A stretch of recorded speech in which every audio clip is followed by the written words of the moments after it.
say definitively that religions are all bullshit. Welcome to Brainstorm. We have the explicit tag for a reason. This is a base level argument to a higher level morality. I get paid to science? To science as much as one can science. What the hell was my point? Trigger warning. The Brainstorm podcast will criticize your most cherished beliefs.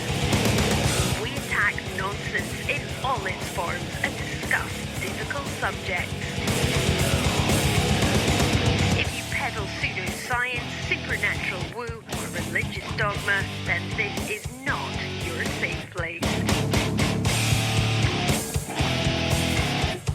This is the home of hardcore skepticism.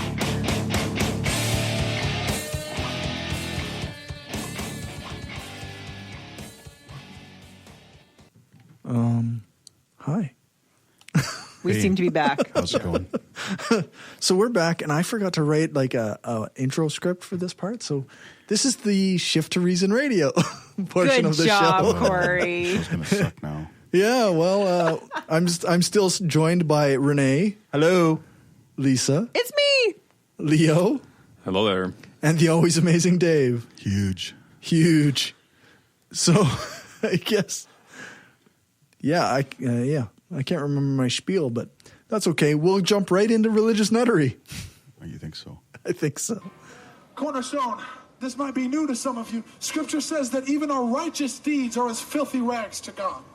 So even the good things that you do, even things like feeding the hungry and clothing the poor and taking in widows and orphans, as nice as those things are, if not done from the place of obedience to and a relationship with God, are completely worthless and disgusting to God. If you're not daily walking in a place of relationship to God, then the news that we have to bring you is that you're on your way to hell right now.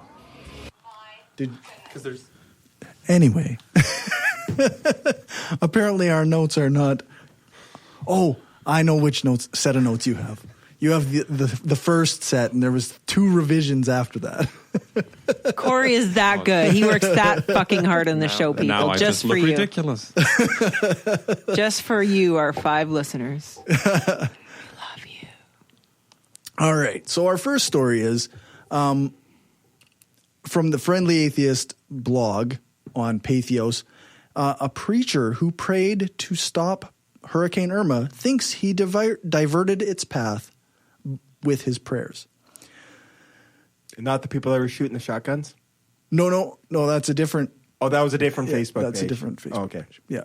Also later on, we'll talk about people who put fans in front of the hurricane and thought that would work.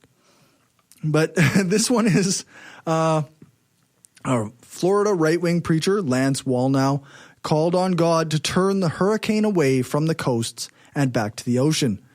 Then, obviously, everybody knows that Hurricane Irma hit large parts of Florida and did not turn back.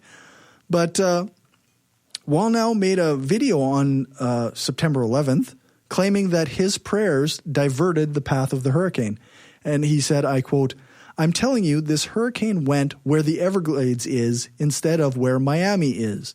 It's like boom, prayer moved it." So he continued, it went from a category, now this is just fun.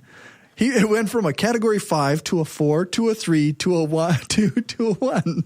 He just counted down. And then it disappeared. Would you look at that? It's an amazing intervention of God. We have to praise God. So even God just can't go boom done. He has to kind of downshift that hurricane. He only has the dimmer switch. He does not have that right. Yeah, right. so he just has to dim it slowly. Or like he's downshifting. He's got to push the clutch in and shift down the floor. He's got to double clutch that.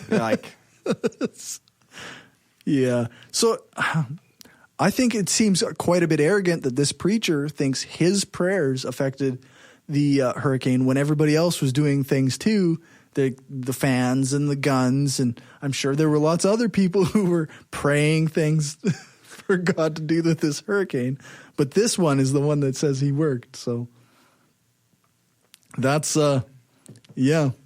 Was this the Spanish-speaking church that did this shit, or No, this is a very white dude from the video I saw. because I saw that Seth Andrews posted like a video on Twitter. Oh, is that right? About like, a bunch of church people standing on the shores, like as the hurricane was coming in. Oh, Yeah, yes. and then- No, this is a different. Okay. Yeah, this is a different guy. This guy prayed all by himself and thought that his prayer was strong enough. It was probably that other group. They had like at least 20 people there. Well, yeah. It wasn't this guy. It wasn't this guy. It's pretty arrogant of him to think it was.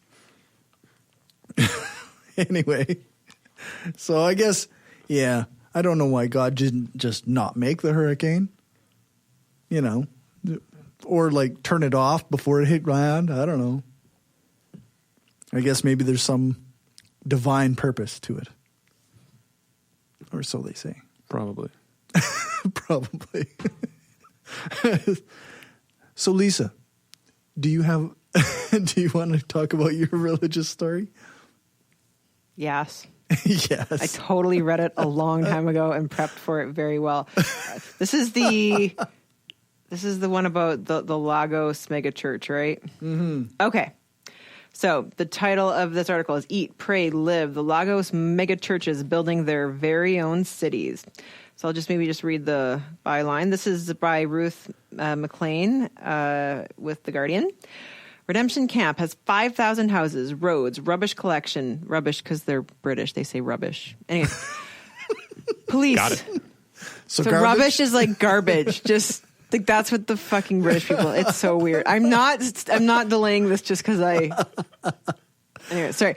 Redemption Camp has 5,000 houses, roads, rubbish. I'm just gonna say garbage because yeah, garbage works. It just makes more sense. I'm gonna ad lib here. Redemption Camp, also known as Rubbish Camp in my mind, has 5,000 houses, roads, garbage collection, police, supermarkets, banks, a fun fair, which is like a what do we call that here? A fun fair? A fun fair. They mean like a Ferris wheel and shit. What do we call that? We call it exhibition here, but A fair. A fair. Not a fun fair though. What the fuck is they that? just call it a fair. Fucking British people. I guess you could put the word fun in front of fair and that's fine. A post Theirs are never office. fun. Even a 25 megawatt power plant. In Nigeria, the line between church and city is rapidly vanishing.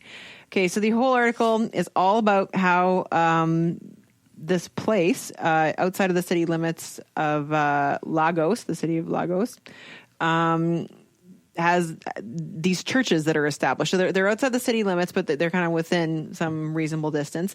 And over the past decades, these churches, which are incredibly popular Christian churches, established these camps. So they kind of started out as people living there once in a while, you know, because there'd be these big gatherings, everyone come and there'd be a big whatever church convention, and they'd all whatever the fuck they do, pray together, whatever. Whatever for they do thousands at of a people, church yeah. convention. But big thing, you know, it's kind of a big cult of personality. The leader is called Daddy Go, and his wife is Mama Go or whatever. Anyways, and I'm serious. And anyways, but now they've actually established basically a city there. They have people with permanent houses. They actually have actual permanent houses. They have a helicopter pad for the rich people who want to fly in. Oh, geez. Yeah, they have rubbish collection. But and this is not Fancy ass rubbish collection. fucking rubbish collection. Oh, la-di-da.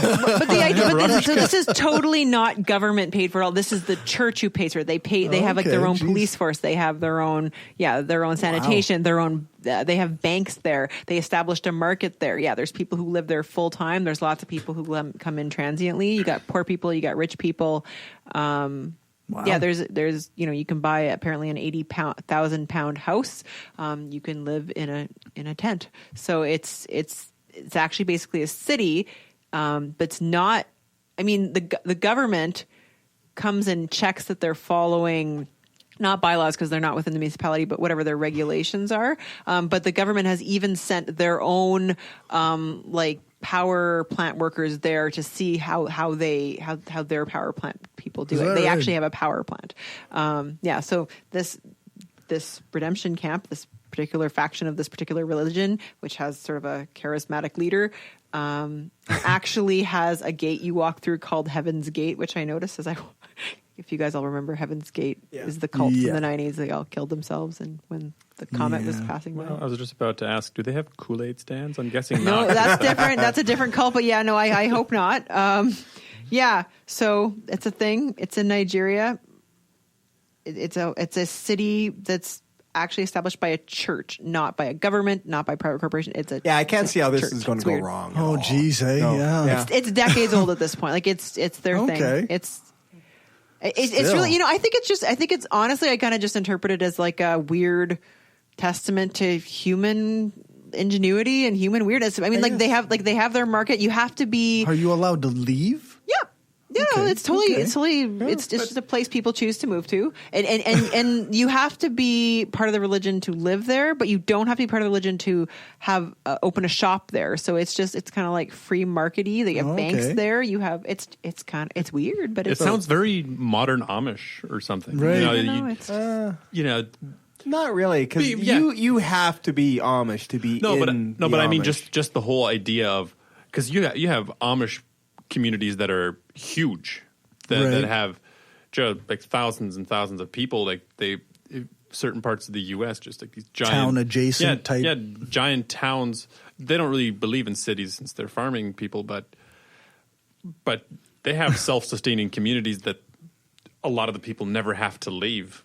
I mean, in a place like Nigeria, I mean, the leader of of this whatever camp, they call it Redemption Camp, says, well, if you wait for the government to do it, it'll never get done. So it may reflect some people wanting to be there, may reflect some frustration with whatever inefficiencies, corruption, yeah. whatever within governments, and the church just says, no, fuck all that. We're going to bypass it. We're going to do it ourselves. Interesting. You know, as much Very as we interesting make politically. we make fun of religion, sometimes they do get shit done. It's efficient. Yeah. I mean, look at the giant churches and shit that exist. Yeah. Like, I mean, I suppose- it's a thing.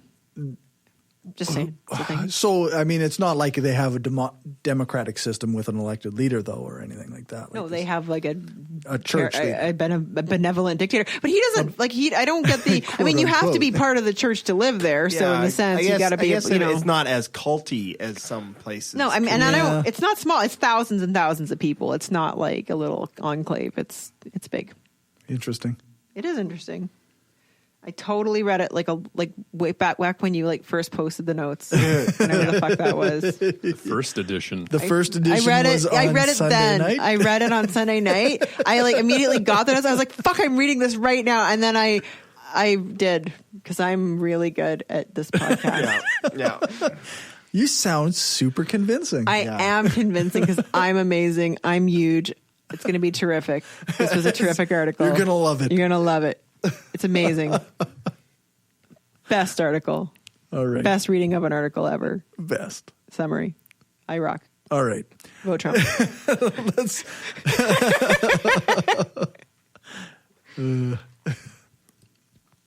Fucking trying here. So, anybody got anything to ask about this or think about this? No? Okay. No. Then we're going to go to the Woo Report. Okay, I'm off the hook. I'm not a scientist, but if I can tell you your science sucks, then your science really sucks. That just makes no fucking sense. I mean, it's just bullshit. Fuck. Well, so I got a Pathos blog again from the Tippling Philosopher. And it's titled Studies that say global warming doesn't exist. Yeah, just saying that wrong. Studies that say global warming doesn't exist have been shown to have many flaws. And essentially what it boils down to is there is a 97% consensus among climate change papers. I always feel the need to say this. It is not a survey of scientists. They did not take a survey and say, yes, I believe in climate change. So it is a consensus of research papers that stated a position on climate change. So, and 97% of those papers endorsed the anthropogenic model. There were 2% in opposition to that and 1% that were kind of unsure. A recent study that looked at those particular studies that were against the 2%, in opposition to the anthropogenic model of climate change. This study took a look at some of those and determined that there was some serious issues with them. Like they didn't have a good analytical setup, or they were founded on questionable or false assumptions. I'll just read a bit from the article here. Where does he have it here? One particularly, this is Jeremiah Traeger wrote this article, a friend of the show. One particularly egregious example was a poor fit by use of Fourier analysis. Any physics student and many other science students know that literally any finite function can be fit to a sum of periodic functions known as a Fourier series. That's a thing. That's a thing. Resident physicist. It basically means you can write an equation as a bunch of other things added up. You can approximate an equation as, in fact, the equation is exactly equal to the infinite sum, but you can approximate it by a finite sum of other stuff that's simpler to add up. So, Humulum, this one particular claim that they were paper was claimed that they were able to reduce the changes in Earth's temperature to 3 cyclical natural time scales using this type of series fitting. Jeremiah goes on to say, it is unsurprising that they were able to get a fit, since Fourier series are designed to fit any function. Yes. It's also it would be very surprising if nobody had done this before. Right. So there's a few of these types of errors, including like astronomical cycles that supposedly were a significant portion of the climate change in one of the studies. And like there's a number of these different, fucked up ways of doing it that apparently are not the way to do it. And that's why these 2% of studies ended up with a disagreement against the consensus. I'll definitely share the link here. There's lots of reading to it. Lots of reading, lots of big words. All the big words. Ones you can read but can't say out loud. Yeah, that's right. They have multiple syllables and different ways of saying them. So I'll leave that to the reader. Basically, global warming is a thing. And even the people that the papers that said that it might not be a thing were making giant mistakes. They were fucked up. Yep. The only thing I find dubious about this, like I read, I didn't look into great detail. This has been touted all over the media this week and last week. Is the article? They generally said 97% of papers support climate change. The 3% that don't are wrong. All 3%, or is it 2.9%? Wow. It seems unlikely to me that every single paper with any, or I don't know, maybe, but was it every single paper? Well, actually, because it's 97.1% of papers support climate change. Okay. So then it's 2.9 left, right? Yeah. And 0.8 of those were unsure. Okay. And then 2.1 were on opposing climate change. Right. So the when you read a headline that says those other 3%, totally wrong, very misleading, right? Well, I would disagree with that, because let's say if you take something like smoking, which we now know causes cancer, any paper that says that it doesn't really matter how, in what way it's wrong. It's still wrong. So you could make a blanket statement that all of the research that shows that smoking does not cause cancer are all wrong. But it would be much more accurate to say that. And then we can pinpoint like some of the details why they're wrong and what. But anybody who makes that their claim is automatically wrong. But what you're saying is not that you can demonstrate that it's wrong, but that you can demonstrate that it's uncertain. But it would be a lot more fair and a lot more scientific and a lot more accurate to say this paper shows that smoking may not cause cancer, but the results are uncertain. That would be a lot. It's not scientific to say it's wrong. In fact, scientists don't really talk that way. Well, I mean, yeah. If that's the objection of not calling anything wrong or right, then I mean, I guess none of them are wrong and none of them are right. But one has a certain amount of evidence in favor of the conclusion, and one has a certain. That is how scientists talk. Sorry that it's boring and not a good headline. No, it's fair. Headlines of academic articles are like 4 lines long and full of acronyms. Like but it's the thing is you have to your language, but your language has to be precise. It's science. That's how it goes.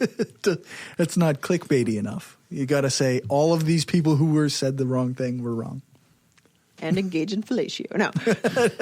Sorry. That's right. I'm bringing that up a lot today. So, and actually, they only looked at 38 of the 2.1%. That would have been of about 11,000 different studies.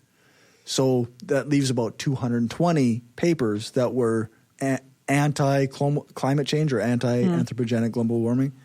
So there's 220 of those. They studied 38 in this attempt to figure out what was going on. Like, were they arguing that they just had a kind of a statistically significant sample, just like they chose a subsample that was relevant? And a sample size of the. Sorry, did they choose the ones that were most cited? For example, like did they choose because you know what I mean, that's how you know which papers are the best, right? Like if out of those 200 and odd papers, you know, there's 38 that are often cited, that would be the ones. If you go with the ones that are never cited and no one's ever heard of, then what's the point of doing your study? I don't know. It would be interesting to know how they chose their papers. Anyway, sorry, that's a subtlety.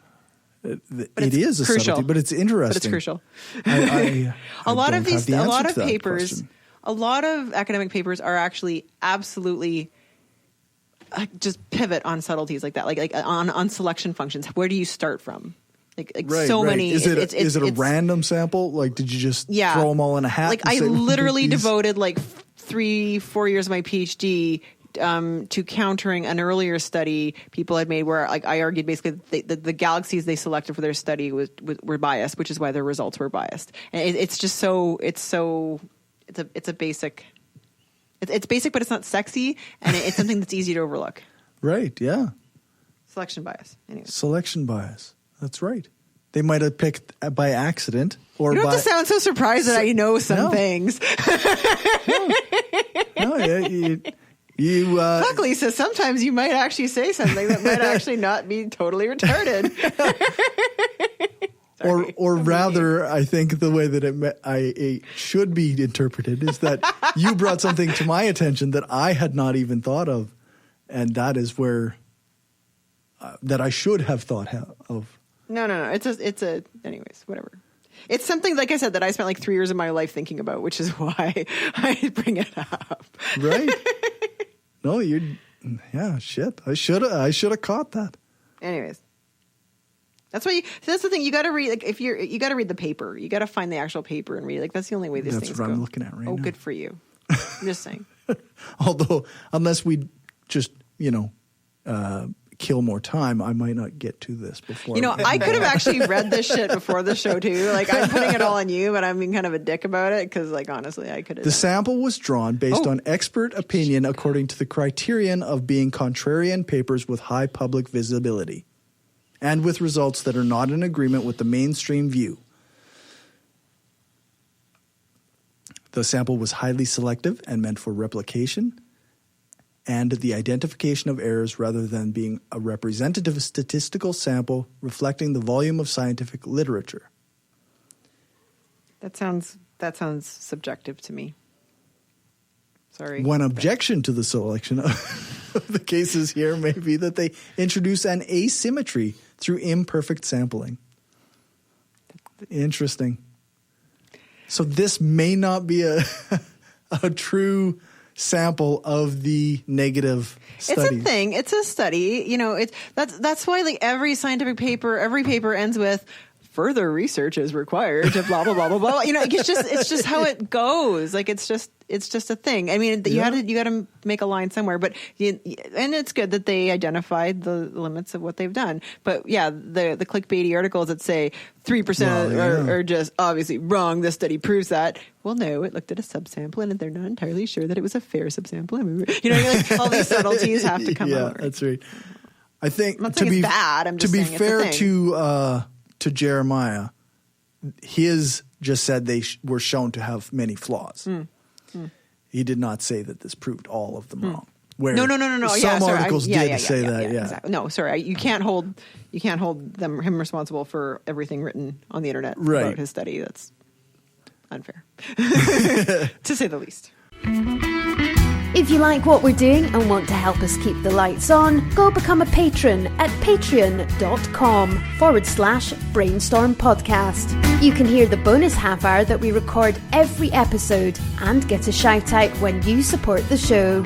Become a patron for just $1 an episode at patreon.com/Brainstorm Podcast. Or you can support the show by ordering a t-shirt, mug or other gear from our store at caffeepress.ca/Brainstorm Podcast Gear. If you can't afford to become a patron or buy gear, then why not give us a rating or write a review on iTunes or Stitcher? Every rating makes it easier for people to find us. Thanks for your support.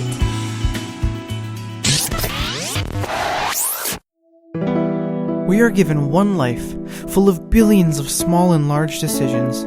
To be somebody, to change, to be kind, to give hope, to become a better person, and to leave a lasting impact on this planet.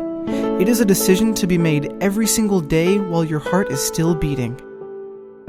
We've made our decision. Absence of clothing, atheist and science-based apparel and merchandise, donating 50% of our profits to charity.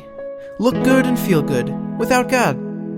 Check us out at absenceofclothing.com and find us on Facebook, Twitter, Instagram, and Pinterest for discount codes and other sweet swag. Use the code BRAINSTORM at absenceofclothing.com and get 10% off.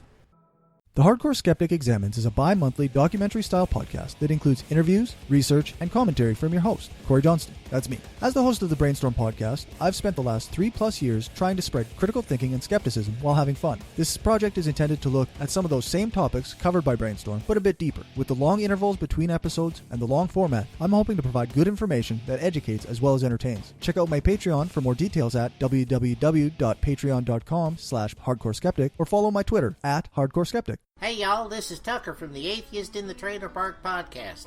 And I might live in a beer can, but I ain't no inbred redneck.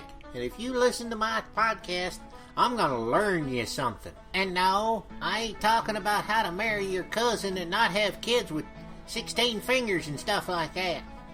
I mean, I actually talk about real stuff and teach people where the Bible stole its stories from. So y'all give me a listen, would you? Thank you.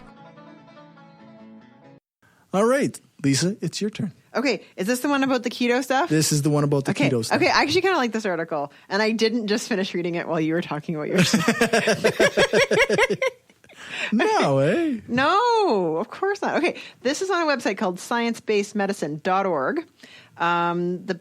It's called Ketogenic Diet Does Not, quote, Beat Chemo for Almost All Cancers, end quote, by David Gorski, who is an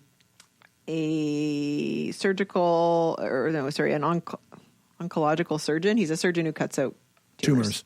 Yep. Now, this article is from June 23rd, 2014. So it's a bit older, but it's actually really interesting. So he basically is talking about an article written by Dr. Thomas Seyfried entitled Ketogenic Diet Beats Chemo for Almost All Cancers. So this Dr. Seyfried is a professor of biology at Boston College. So really important. So doctor, PhD, not real doctor. Okay, fake doctor like me, and of biology, not of cancer, not a physician, not an oncologist, not a clinician, a biologist. Okay, just important to me. Maybe it's not important to you. Okay, so basically, Gorski starts this article trying to figure out how legitimate is this guy? Like, because he points out that sometimes things are like homeopathy, clearly stupid. Reiki, clearly retarded. Okay, but he doesn't use these words as me.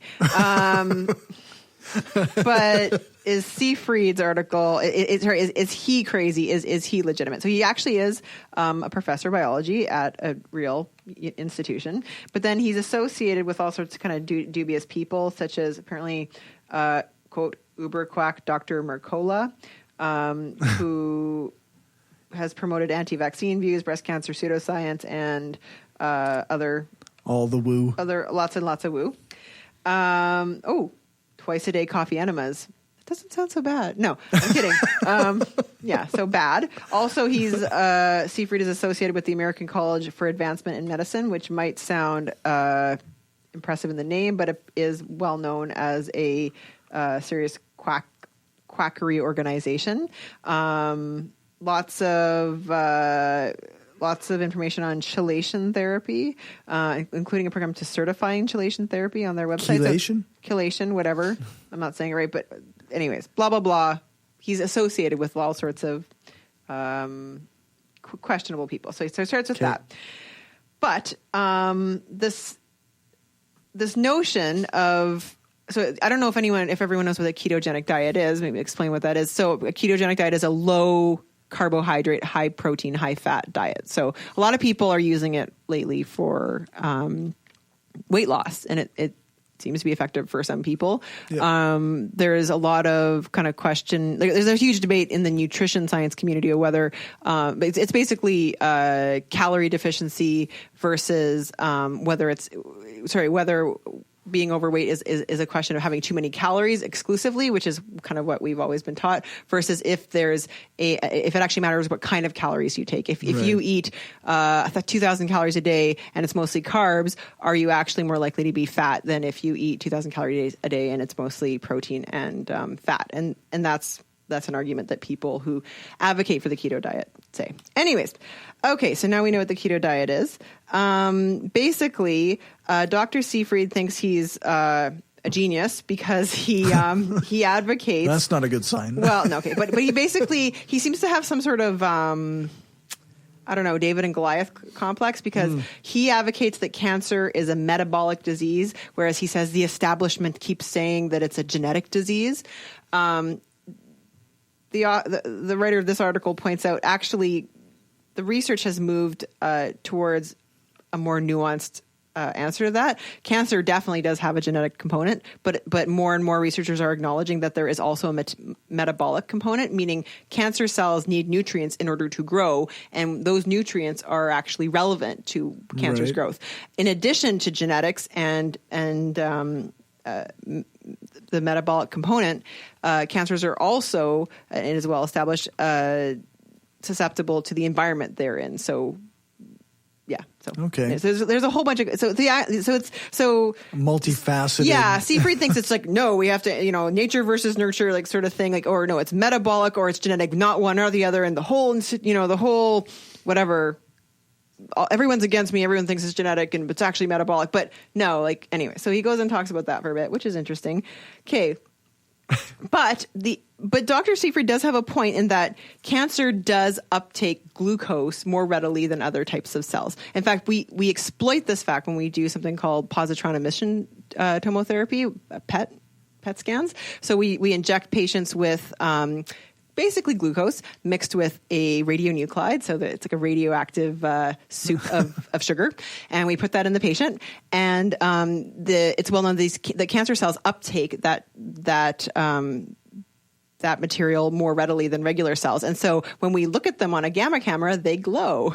Nice. So we actually watch where patients glow, and so we can tell exactly where the tumor is. So we use this all the time. This is a standard of care in cancer. So it is well known that it is actually true that cancer cells uptake glucose. So the idea is that if you...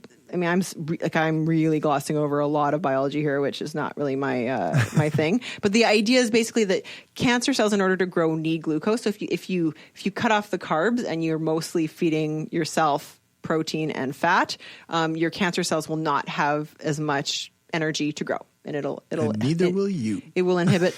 Well, the thing is, if you're fighting cancer, that's the whole balance, right? Like, I mean, chemotherapy is also really shitty for you, and so is radiation. These things are bad for you. But the idea is that they're either worse for cancer, right? Like for example, cancer cells are more radiosensitive than regular cells. So even though radiation is bad, it's even worse for cancer cells, and we concentrated on the cancer cells. So hopefully that balance is reached. And same thing with chemo. We try to target things as much as possible and I mean, give as much chemo as you can without, killing people and balancing the toxicity of a chemotherapy treatment.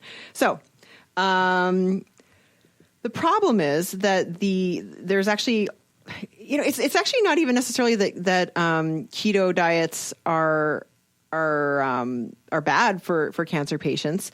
But the problem is actually that there's very little evidence. So Dr. Seyfried points to a few studies. There's one in mice that shows that when they kind of inject a certain kind of tumor under the mouse's skin and make it grow, that they like to do this to test mouse models. They found a reduction in or an increase in survival time when they put the mice on ketogenic diets. Okay. So great, except that's in mice, and you can't really say, therefore all humans who have cancer should stop, should go on a ketogenic diet. And then there's been like a few studies in people, mostly people, I think exclusively people with brain cancers, different kinds of brain cancers.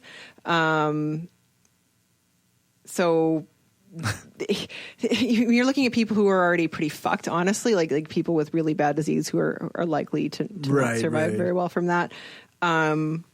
So there's been a few like very small, like I'm talking like 1, 2, 3, 4 people studies looking at what happens when they put people on a reduced calorie and keto diet. So like they're having like less than 1,000 calories a day, and it's all protein or mostly protein in fact. So they're putting these people on these diets. However, all of these kind of what do they call it? Case studies, I guess. They also put these patients on traditional chemotherapy and radiation and surgery. So they did the traditional treatment and they also tried keto. Right. And they thought, and they kind of just found it works sometimes and sometimes not other, or they found an effect sometimes and not others. But it's pretty hard to say with a statistical sample of 2. So they really didn't find anything statistical. So so the long and short of it is there's no evidence, or there's very limited evidence that keto does very much. Apparently there is evidence, and I was talking to one of our oncologists today, that keto helps with seizures in children. Interesting. Apparently that's actually validated, and it's true, although it's not well understood what the mechanism for that is, but apparently it is true. The long and short of it is what's dangerous about saying that keto is going to help cancer patients is that the argument is that keto is better than chemotherapy, implying that patients should not get chemotherapy or radiation or surgery, like the traditional treatments, and they should just go on keto and that'll be just as good. Like very, very, very likely to be untrue. So I guess the long and short of it is, I actually don't personally think it's bad to go on a keto diet. If you had cancer and you were worried, and I've had friends who had cancer and they went on diets, trying to be more healthy. And I think it just made them feel better. It made them feel more in control, but they got the validated treatment as well. So I think it's fine I don't think it's bad to try a keto diet. I don't know if I'd go extreme and not eat enough calories, but I don't know that's bad as long as you're also doing the conventional treatment. So I think that's basically the conclusion that he comes to. So if you have cancer or know somebody with cancer, want to try keto, it makes you feel better, do it. I don't think it can hurt, but please don't not get the chemo and the radiation. Definitely still get the treatment. Get the treatment that works, and no ethics board is going to approve. And then there actually are several clinical trials in the works looking at the effect of keto on say the efficacy of getting radiation and that sort of thing, which is great. But nobody's going to say, just don't get the thing that works in favor of this thing that might have some subtle effect. I don't think the effect will be huge, but it might have something. And honestly, in cancer care, we will change practice if we see a 2% increase in say in 2-year survival or anything like that. So if it helps, cool. But I don't even think it'd be 2%. I'd be surprised. Be cool if it was, but I don't think it's bad. Anyway, it's not a negative anyway. Just please get the treatment. Get the normal treatment, and don't break the bank. Right? Don't do anything that's. If somebody's asking $30,000 to do some weird quackery treatment for your cancer, if it's not chemo and radiation from an actual doctor, please no. Fair enough. Okay, I talked a lot. But that's it. No, that was awesome. It's actually a really interesting article. That's a great in-depth look at that. Actually. I appreciate that. Thank you. You're welcome. totally read it like a long time ago. Yeah, not at the last minute or anything. No, I wouldn't do that. That'd be bad. Okay, let's do a what the fuck. Fucking what the fucking fuck? Who the fuck? Fuck this fucking. How did you two fucking fucks? Fuck! Well, it certainly illustrates the diversity of the word. I still love that. This is kind of what the fuck. Anyway, with the release of It hit the theaters, which I went and saw, and it's actually pretty damn good. Is it? It's actually pretty damn good. Nice.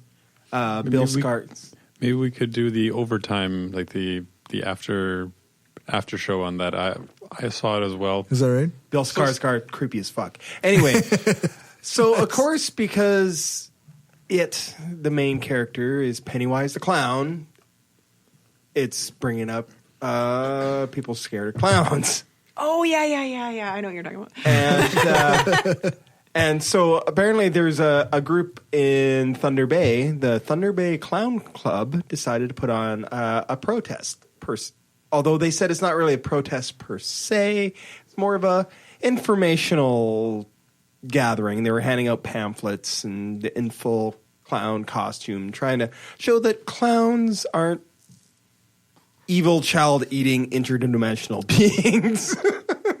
That they're people too, and that they're not scary, and aren't they? I don't buy it. But that's the thing is, like, because I just read the article and there wasn't a whole lot there, I started going, okay, I'm going to start looking, and especially with It coming out. Turns out most clowns are interdimensional child-eating monsters. I started Seven and spaced. I started looking into other things, and why are clowns so scary? And like, I guess they give it a term, which isn't an official term. It's not in I can't think of the handbooks, the official DSM, or there's another one, whatever that one is. But they call it chorophobia, which is the fear of clowns. And I started looking into, and I watched a couple YouTube videos and did some reading, and where it kind of came a little bit more prevalent after It came out in like 1986 when the book came out. Right. But there's other reasons why people are kind of afraid of clowns. John Wayne Gacy. That was one of the key ones. John Wayne Gacy, the serial killer, because of his Pogo the Clown. Yeah, for sure. But the other thing they were talking about was the uncanny valley, about what clowns are. Because it's that whole idea of the reason why things that are close to being human but not quite human, that's what creeps us out. Whether it's clowns because they're kind of human but with exaggerated, the big feet and the big hair and everything.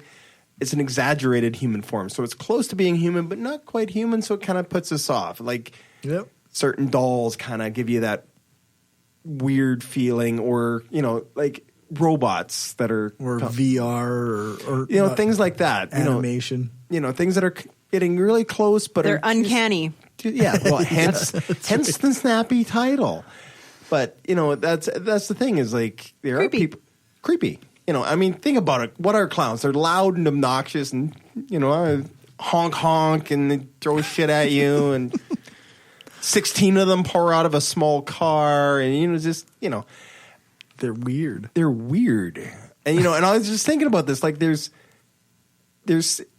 another idea I came up with at reading. I don't know. There's probably someone smarter actually wrote this, but the other idea I had was part of what makes clowns kind of creepy and why things like It or Insane Clown Posse or any of those things kind of work is that it's that subjugation of what is supposed to be innocent. Like clowns are supposed to be innocent and children parties and whatnot. Right.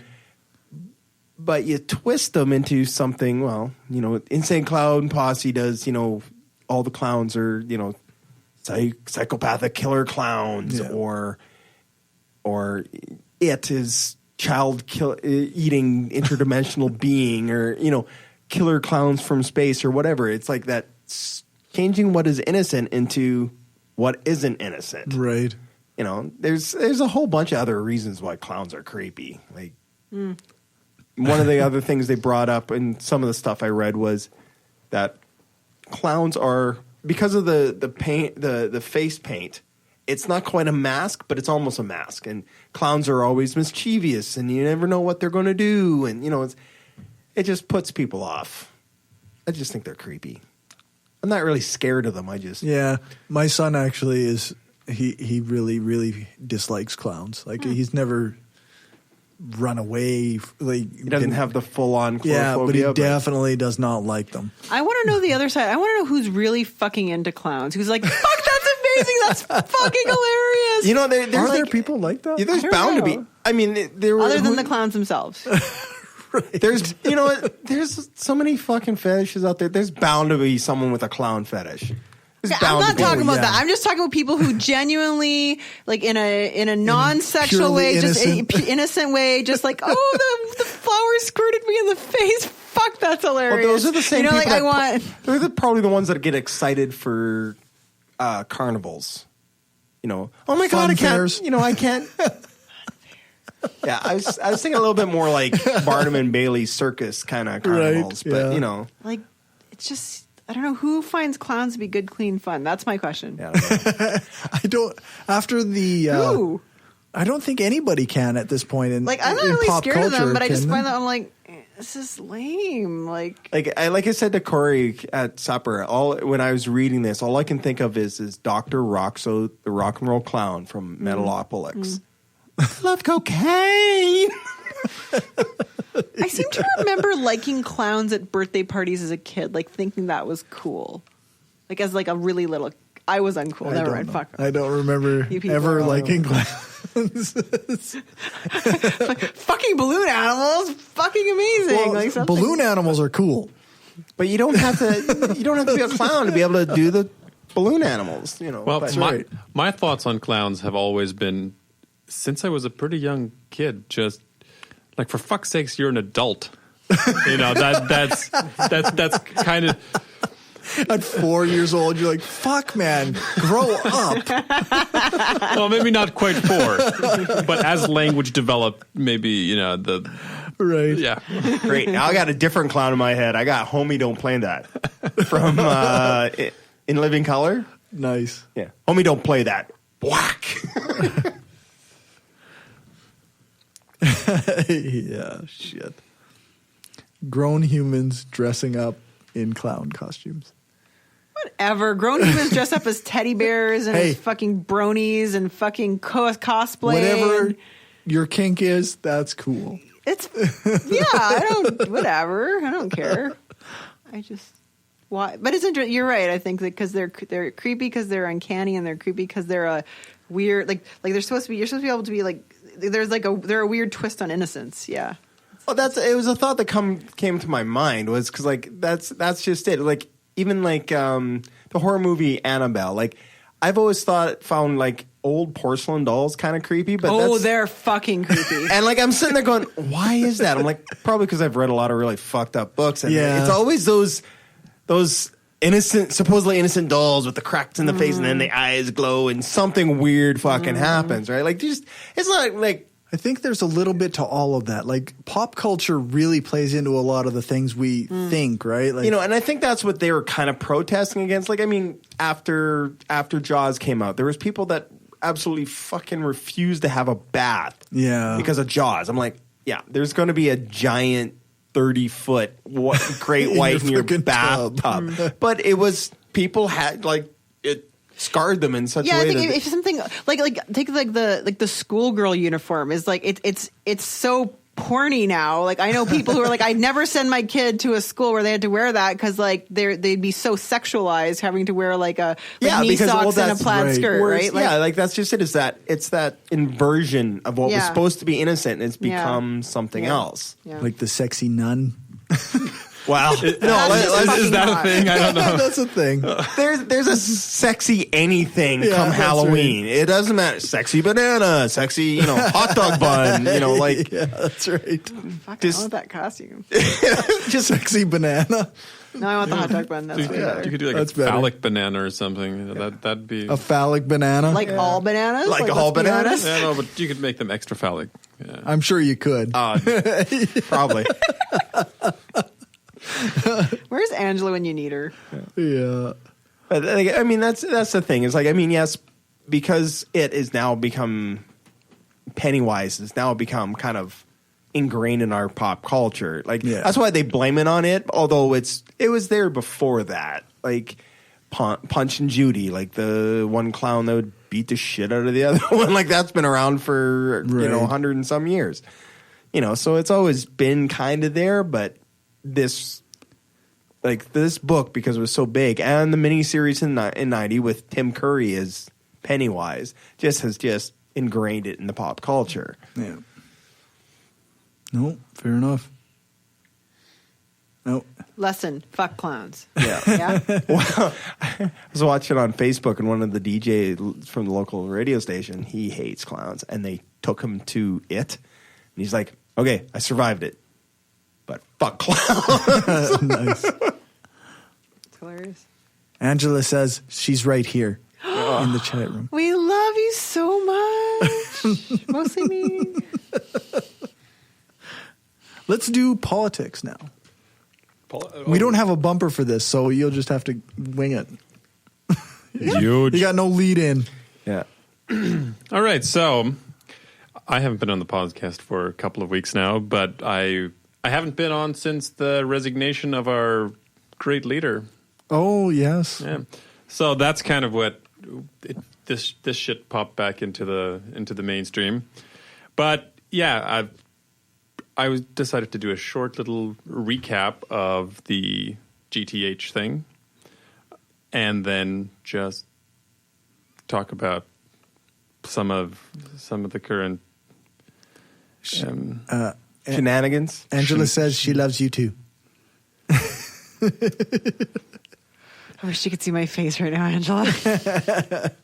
Sorry, politics? Okay, what? Politics? But yeah, so quick recap from like 2012, 2013, that the Regina bypass was being built, and then they were trying to buy some land next to the global transportation hub, which was, and there were two plots that were originally very strategic and were appraised at $15,000 to $20,000 an acre. And the GTH decided to buy that land at that price, but then somebody bought it out from under them just as they were about to buy it. It was the company 139 Land Corporation, and that was just like a couple of months after that. And soon in November of that year, so like half a year later, the government, or the GTH, they offered 139 Land Corporation $78,000 an acre, so which is like over 3 times the original appraisal amount. Okay. And that deal was killed off due to the fact that they didn't know who owned that company and suspicion of conflict of interest. Right. Soon after that, they found out that the company was owned by a guy who had business relations with Bill Boyd, who was the guy in charge, the minister in charge of the GTH. And then stuff started smelling pretty fishy. But everybody claims there was no fraud. That Boyd did not tip off his kind of acquaintance / friend to buy that land just before the government was about to buy it, and then jack the price. But then 139 Land Corporation sold that land to an Anthony Marquardt and made $6 million on that deal. Whew. So that was just for having either just fortunately bought the land at the exact right time to flip it. And so the land was reappraised in 2013 in November, and it was appraised at $30,000 to $35,000. So that was about close to double what it had been appraised originally a year before. Right. And so there was a new attempt at buying the land. The Ministry of Highways was planning on buying the land for that new appraised price of $30,000 to $35,000. But meanwhile, Bill Boyd, the minister in charge of the GTH, was secretly buying the land for $103,000 an acre. Jeez. like 3 times the amount that this other government agency was trying to buy the land for, and that deal went through secretly.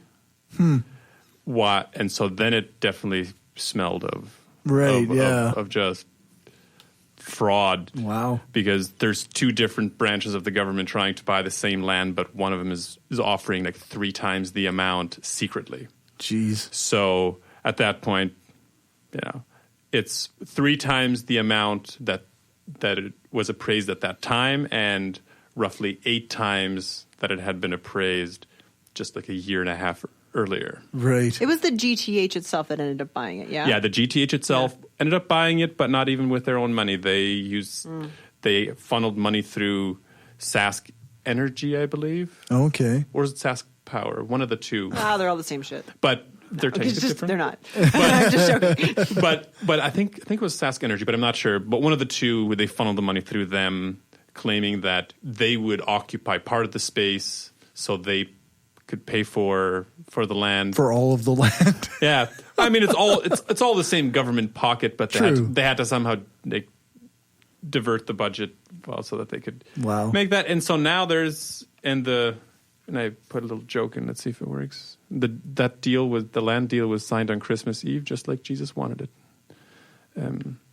That's hilarious. Yeah. If only you hadn't said it was a joke first. I'm sure somebody's laughing. Somebody's laughing. But yeah, so now Angela's laughing because she's nice. The new thing resurfaced with the kind of more recent development of the construction of a mall. Oh, okay. Yeah. So, and this is something fairly recent, but it's been going on for a while. But it's a Brightview Mall company. Okay. But apparently these are the guys that were involved in that scandal with the fake jobs for Chinese laborers, and then abusing the Saskatchewan immigrant worker program or something like that. Okay. Yeah. So they were lying to people in China so that they would come here like that, thinking that they had a job. But yeah, so that's these guys who owned that mall were involved in that. But yeah, so now Brad Wall justifies the buying of the land for $103,000 an acre because the mall is apparently paying the government, for a very small portion of it that they're buying for their mall, they're paying $180,000 per acre. How many acres is the mall going to use? I could not easily find that. It's not going to be much. Yeah, no, it's not going to be much. But I also didn't look very hard. But this is just a very stupid justification for it, because if you had just initially bought it and not tipped off your friend from this, the price would have been like 8 times less. Yeah, like $15,000 to $20,000 an acre, and you would have spent just maybe like $2-3 million instead of $21 million on the land. That's insane. And then, yeah. Did I not also read an article this week that the GTH hasn't made any money in a long time, and they haven't paid their debts in like 2 years? Yeah, they haven't. Yeah, they haven't made many payments. Any kind of payments in 2 years because they're not generating enough revenue. They say there was a hearing this week, and they brought this. It was just like, yeah, they're not doing so great. Damn, I wish I could just not pay my bills in 2 years and just be like, fine. Yeah, that's right. Jeez. So, essentially, our government lied and cheated to get it. Well, and that's the thing. So, hopefully, a lot of people are speculating that this is one of the reasons why Brad Wall kind of stepped down. You know, shit was starting to hit the fan a bit. I don't want to speculate on who did what, where, and when necessarily. Right. Some of this stuff just stinks of corruption. Fuck, I'll go out and say it. Hello, Grant Divine 2.0. Nice. But the one person that is definitely, I would be very surprised if did not commit a lot of like huge corruption is like Bill Boyd. Right. That guy was way too deep in there to not have it acted inappropriately. As to the other members of the government, some of them didn't even most of them didn't even know that the secret negotiations were happening. Right. Like while they were negotiating the way like higher price. So, but yeah, that is definitely something that hopefully gets investigated and There was another dude who was minister or something, Lori, somebody or other. They were trying to get him to appear before the investigative panel or whatever this week, and he wouldn't show. And he's no longer in the government, but he was involved. Pusher? That's the one. Yeah. Lori Pusher. Well, it was Pusher and Boyd who secretly negotiated the deal, or Boyd used Pusher to kind of facilitate some of the deal. But that guy stinks too. That's all I'm saying. Yeah. Yeah, sounds like another smelly guy. Yeah, both of them, yeah. They got stank and not the good kind. So for our non-Saskatchewan listeners, these are all government officials who have colluded in some way or another. It seems that they have colluded in some way or another in order to cheat on the sale of this land. Yeah, maybe I should just in a couple of sentences say exactly what this is kind of suggesting. It seems that the minister in charge of buying the land tipped off his buddy to then quickly buy it before the government could get around to it, and then let his buddy make money and then sell it to a different buddy. Oh, jeez. Who then again made money again. That's why it goes from original price to 3 times the price, and then from that 3 times the price to like 8 times the original price. But that's what it looks like, and this, government officials using their kind of confidential knowledge of the future plans of the government to enrich their buddies. That's what it looks like. I'm not accusing anybody, but and but presumably for their own enrichment as well, because you don't do that without getting a kickback yourself. Like, come on, it's what either would motivate you? It's either to make money directly or kind of I scratch your back, you scratch my back. So I don't have any friends I like that much. Yeah. But down the road, fuck you, Angela. Down the road, like where they know that they're going to return the favor. But yeah, we better do our closing here. We have no listener feedback. I got a message from a friend in Egypt who wanted to know what's going on in the U.S. and Canada regarding white privilege and racism.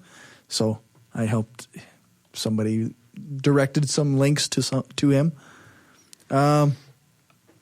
We have no new patrons, although Gumby did some stuff with his patronage and now it's active again, I guess. So thanks, Gumby. You sick bastard. You sick bastard. Like, I mean, literally, he's sick. Yeah, that's right. That's what I meant. Remember that being a patron gets you access to tons of extra content that nobody else gets, including exclusive content sometimes every month for $5 and up patrons. Our Patreon page is patreon.com/brainstormpodcast. We have no new iTunes reviews. If you want to give us a rating and write a review, it really helps the show out, and we'll read your review on the air. You can do that when you share the episodes and tell your friends. Wendy Marsman from the Women Beyond Belief podcast gave us 5 stars on Facebook, though. So thank you, Wendy. Anybody have stuff to plug? No, I'm boring. Dave? No. Okay. I have my interview with Alex Jules came out about 9 or 10 days ago on the Hardcore Skeptic Examines, and this morning the first episode of Skeptic Voices came out with my interview with Trav Mamone. Let's cue that outro music. I don't know. Okay. So you can check out the show notes at thebrainstormpodcast.com and our website, brainstormblog.net. Thanks to our financial supporters, Will, Lisa, Rob, Aaron, Nathan, Daryl, Stephanie, Positively Skeptical, Michael, Lachlan, Magnus, and Alden. I want to give a huge thank you to our guest for tonight, Matt Delahunty. Links to all his stuff will be available in the show notes on thebrainstormpodcast.com or on brainstormblog.net. You can join us live every second week when we broadcast live on Spreaker. You can find us at Spreaker.com/user/brainstormpodcast. Our next guest is Brother Brewer of the Skeptics Brew Pub. You might remember that he interviewed us as a crew a few months ago. And thanks to Dave for our intro music. Thanks to Alex Capper-Murdoch for doing the voiceover for the intro and some of our ads. And thanks to Jason Camo for our outro music. You can find his stuff over at aloststateofmind.com. All music played is either with permission or under the SOCAN license to play. For more information on SOCAN, you can check out the music license info page on our website, brainstormblog.net. I think that's everything, so give us a rating, a thumbs up, or a favorite on your podcatcher of choice. Join our Facebook group, like our page, follow us on Twitter, share the show, and spread the word. Thanks for listening, and remember, the truth matters.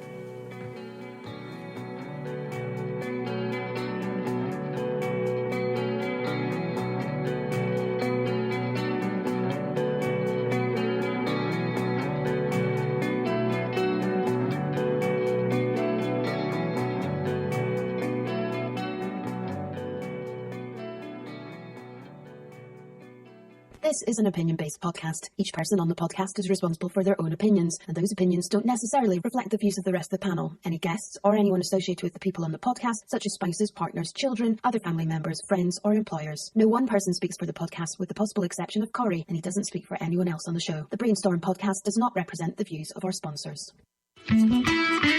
We wanted to say thanks to everyone who listens to us, shares the show, gives us a rating on iTunes or Stitcher, or supports us through Patreon and Gumroad. We don't have a lot of interactions with our listeners, but what we have had proves that we attract some of the best people around. Smart, kind, and cool. An audience truly worthy of the titles hardcore and woo-free.